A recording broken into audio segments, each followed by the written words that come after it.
ओम शांति। शुभ प्रभात मित्रों, कैसे हो? खुश मिजाज, खुशनाम। अच्छा, आज सुनेंगे एक प्रेरणादायक कहानी।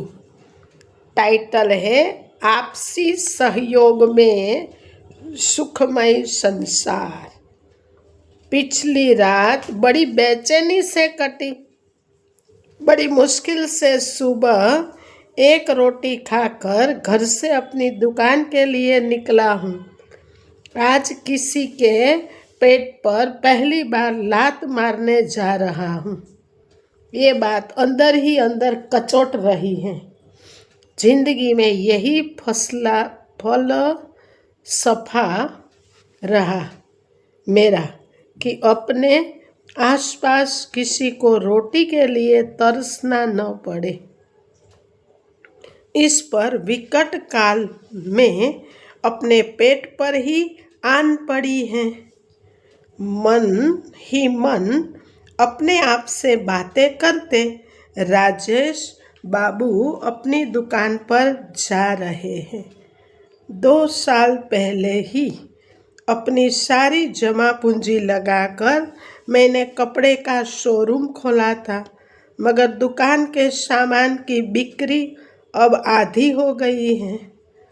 अपनी कपड़े की दुकान में 2 लड़के और 2 लड़कियों को रखा है, ग्राहकों को कपड़े दिखाने के लिए।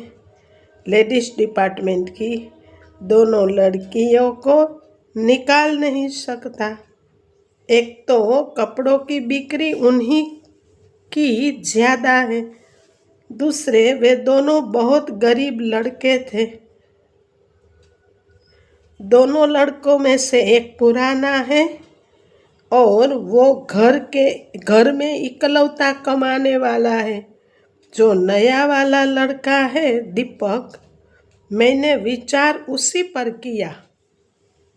शायद उसका एक भाई भी है जो अच्छी तरह नौकरी करता है और वो खुद तेज तरतरा और हंसमुखा भी है। उसे कहीं और भी काम मिल सकता है। पिछले 7 महीनों में मैं बिल्कुल टूट चुका हूँ। स्थिति को देखते हुए एक वर्कर कम करना मेरी मजबूरी है। यही सब सोच में राजेश बाबू अपनी दुकान पर पहुंचा। चारों वर्कर आ चुके थे। मैंने चारों को बुलाया और बड़ा उदास हो बोला, देखो दुकान की अभी भी स्थिति तुम सबको पता है। मैं तुम सबको काम पर नहीं रख सकता। उन चारों में के माथे पर चिंता की लकीरें मेरी बातों के साथ गहरी होती चली। मैंने बोतल के पानी से अपने गले को तर किया। किसी एक का हिसाब आज कर दूंगा। दीपक, तुम्हें कहीं और काम ढूंढना होगा। जी अंकल जी। मैंने उसे पहली बार इतना उदास देखा। बाकियों के चेहरे पर भी कोई खास प्रसन्नता नहीं थी। एक लड़की जो शायद उसी मोहल्ले से आती है, कुछ कहते रुक गई। क्या बात है बेटी, तुम कुछ कह रही थी? अंकल जी, इसके भाई का भी कुछ काम कुछ महीने से पहले ही छूट गया है और इसकी मम्मी बीमार रहती है। मेरी नज़र दीपक के चेहरे पर गई।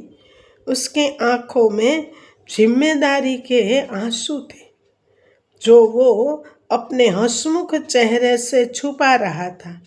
मैं कुछ बोलता कि तभी एक दूसरी और लड़की बोल पड़ी, अंकल जी बुरा न माने तो एक बात बोलूं? हाँ हाँ बेटा बोलो ना। किसी को निकालने से अच्छा है हमारे पैसे कम कर दो। 12,000 की जगह हमको 9,000 आप देना। मैंने बाकियों की तरह देखा।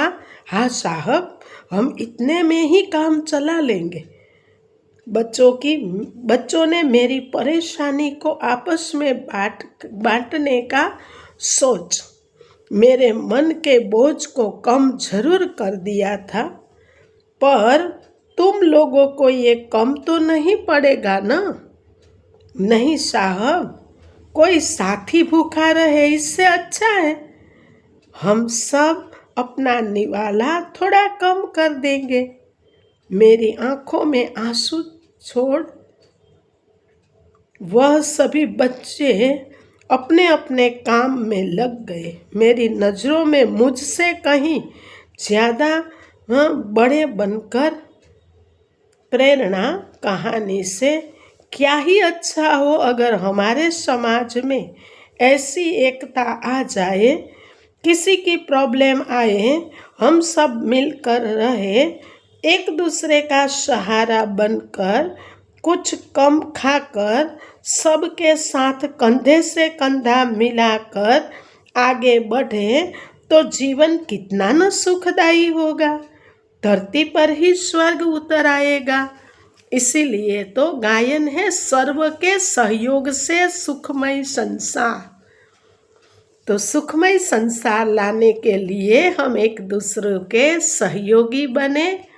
अच्छा मित्रों, अगर आपको ये कहानी अच्छी लगी हो, कुछ प्रेरणा मिली हो, तो आप अपने मित्रों को, परिवार के सदस्य को ग्रुप्स में शेयर जरूर करना, एक लाइक करना, छोटी सी कमेंट भी करना, और अगर नए हैं तो चैनल को सब्सक्राइब जरूर करना। जी मित्रों, धन्यवाद। ओम शांति, ओम शांति, ओम शांति।